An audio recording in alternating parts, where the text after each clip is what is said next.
10 astuces pour faire son potager de manière économique, partie 2.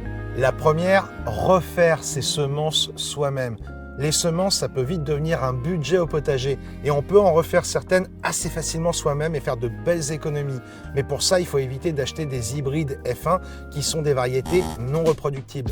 On va donc privilégier les semences paysannes ou les semences aussi appelées population. C'est la même chose. La deuxième astuce, faire ses tuteurs soi-même. Souvent en jardinerie, les tuteurs en bambou par exemple, ça coûte la peau des fesses, alors qu'il est très facile de les faire soi-même, par exemple à partir de branches d'arbres. Avec des châtaigniers ou des noisetiers, c'est l'idéal. Souvent c'est des branches qui sont déjà bien droites et qui sont hyper simples à mettre en place. En troisième, à récupérer l'eau de pluie. Au lieu d'utiliser l'eau du réseau qui est payante et en plus qui est moins nutritionnelle que l'eau de pluie, installer un petit récupérateur d'eau de pluie au pied des gouttières. Là, c'est facile à récupérer. En plus, on peut l'habiller un petit peu avec un petit coffrage en bois pour que ça fasse joli, esthétique, etc.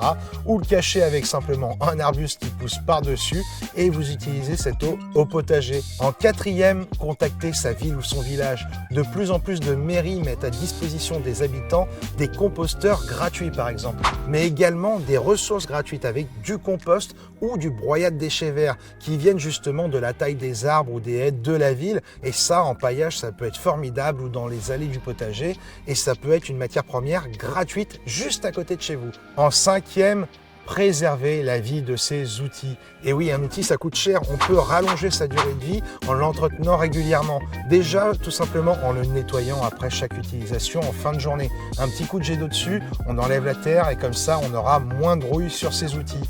Et puis, on peut aussi entretenir les manches en bois, tout simplement avec un petit passage d'huile de lin qu'on applique à la main dessus.